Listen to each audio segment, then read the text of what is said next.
Every day, people drive home. They expect to be safe. They expect the law to protect them. But in some places, the police don't protect you. They prey on you. And tonight, Captain Wilson and Officer Harris made a mistake that would end their careers, their corrupt little program, and possibly land a councilman in federal prison. They picked the wrong black woman to harass. My name is Victoria Taylor. In my civilian life, I live in Westfield Heights, a quiet, hardworking neighborhood.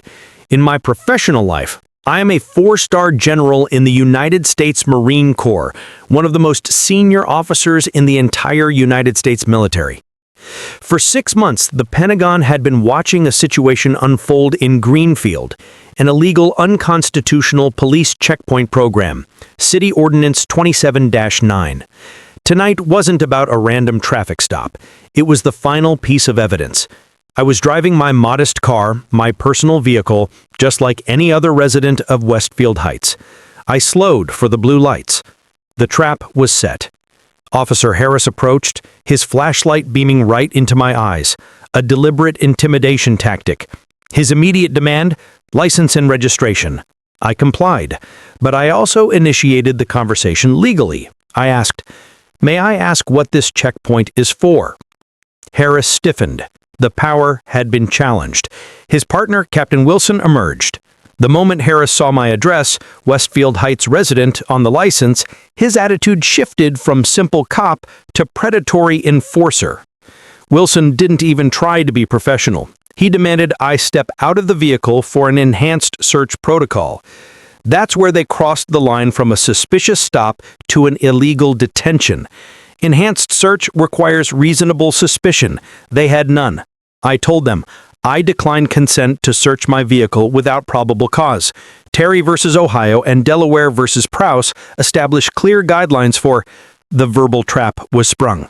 Harris mocked me, calling me a lawyer.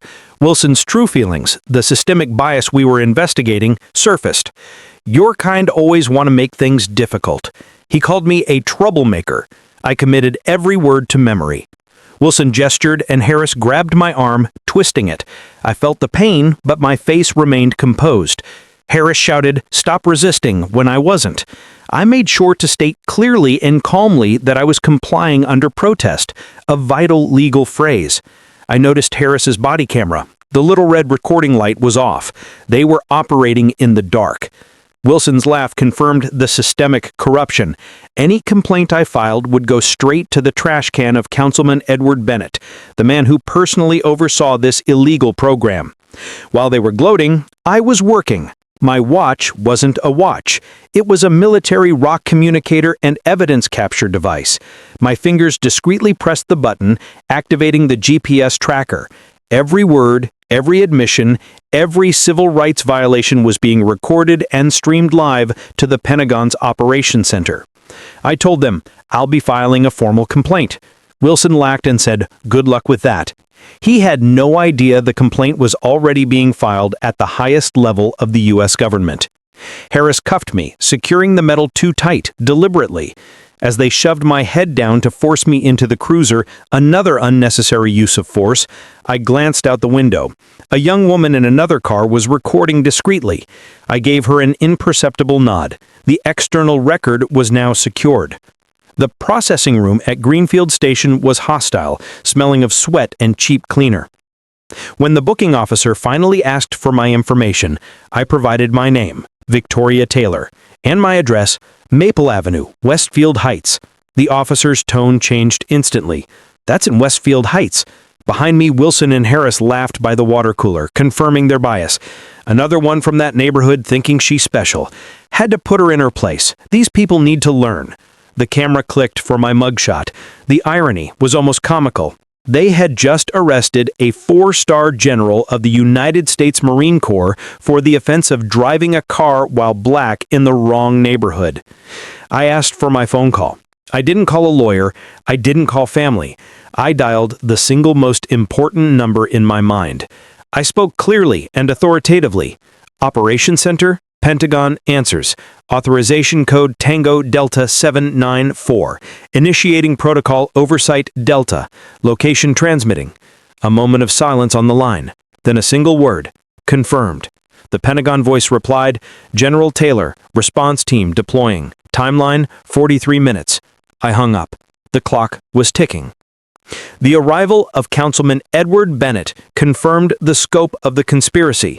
This wasn't just Wilson. This was a political machine. Bennett, a man who saw civil rights violations as necessary consequences for checkpoint resistors, needed this program to look successful. He saw me as just another troublemaker. He gave the order, "Make an example." I was escorted to a holding cell. The door clanged shut. The clock read 9:17 p.m. In exactly 43 minutes, everything would change. Wilson started his amateur mind games in the interrogation room. He ignored my request for an attorney. I invoked my right to counsel again. He ignored it. Every moment he kept questioning me after that invocation was another violation for the federal case file. He thought he was intimidating a citizen. I saw a petty officer breaking every rule in the book. Then he found it, my military ID. Wilson laughed. "Marine Corps General, 4 stars. Nice fake." He tossed it onto the table, threatening to add impersonating military personnel to the charges. My military training for resistance to interrogation held firm. I said nothing. The less I said, the more they revealed. Wilson left the room with his phone buzzing, and through the wall I heard Bennett's voice, "Make an example." Wilson returned, slapping a confession form on the table. "Sign this or spend the night." Harris moved behind me, his heavy hands resting on my shoulders, a subtle physical threat. Wilson stepped on my military ID as he walked away, a deliberate insult, sneering, "This little military costume doesn't impress me." But then the first crack in their facade appeared. Detective David Morales, mid-30s, observant eyes, walked in. He had a different aura, integrity. He picked up my ID. Morales said, "Sir, this ID has proper security features, holographic seal, microprinting, all authentic military issue. I served, sir. This is genuine." Wilson scoffed, but his confidence was faltering. Morales looked closer at the rank insignia. 4 stars, he whispered. "Sir, these are 4 stars. That's the highest rank in the Marine Corps. There are only a handful in the entire United States military." Wilson's facade was completely shattered. Then the phone on the wall rang, loud, jarring. Wilson answered, his face draining of color. He hung up and whispered, "Front desk has received calls asking about a General Taylor from the Pentagon." The room fell silent. The phone rang again, immediately. Wilson's return confirmed the horror they faced. Military police were deploying. This wasn't a misunderstanding. It was an investigation. Detective Morales, seeing his chance, unlocked the handcuffs. He apologized. Bennett tried to regain control, ordering my release, trying to frame it as a miscommunication. But I had the floor now. The clock had run out. I told him, "This isn't a game, Councilman. It's an investigation." Bennett asked, "Into what?" I replied, "Systematic civil rights violations through discriminatory checkpoint practices, targeting minority neighborhoods, implementing quotas based on race and district." The station's front desk exploded in activity, phones ringing, multiple lines lighting up, radio crackling. Wilson's radio blared, "Captain, 3 black SUVs have entered the parking lot, military personnel disembarking." Bennett froze. He tried to leave. I stopped him. I looked at Detective Morales. He discreetly slid a USB drive across the table. Internal affairs data. He'd secretly collected. Morales whispered, "Evidence of direct interference. It's all there. It's time, General." The door swung open and Colonel Jackson of the Pentagon Investigation Services entered, followed by 2 MPs. He saluted me crisply. He then turned to Bennett, politely but firmly, ordering him to remain. The station was now under military oversight, authorized directly by the Secretary of Defense. The interrogation room was transformed into a command center. I stood at the head of the table. My opening statement was simple. 6 months ago, the Pentagon received multiple complaints. Further investigation revealed something disturbing. A map of Greenfield appeared on the screen. Red dots, checkpoint arrests, clustered exclusively over Westfield Heights. Selective enforcement, checkpoint stops resulting in searches, 89% minority drivers. Arrests from those stops, 94% minority citizens.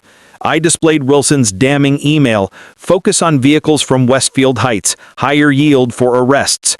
Bennett tried to blame the police, but I displayed the document with his signature authorizing the racist operating procedures. I told him, this is accountability.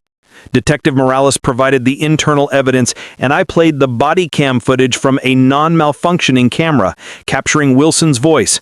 Remember, Westfield cars get the full treatment. Make the stop stick. Later, I spoke quietly with Detective Morales. He revealed his motivation. His own brother, a pediatric surgeon in a nice car, stopped, detained, and intimidated because they only saw a black man in the wrong neighborhood. I told him, that's why I'm here. Sometimes the system needs external pressure to change. The civil rights violations impact national security, erode public trust, and undermine the Constitution we're all sworn to protect. Dawn broke over Greenfield Police Station. The parking lot was filled with government vehicles, FBI agents, military investigators. Bennett, Wilson, and Harris were now in custody, facing federal charges. Justice isn't just about punishment.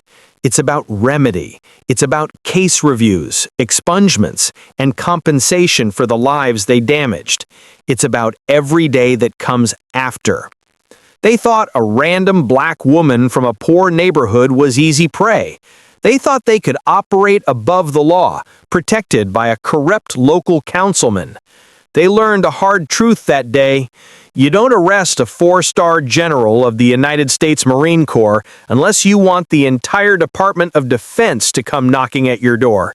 And that is exactly what happened. Justice was served, 1 star at a time.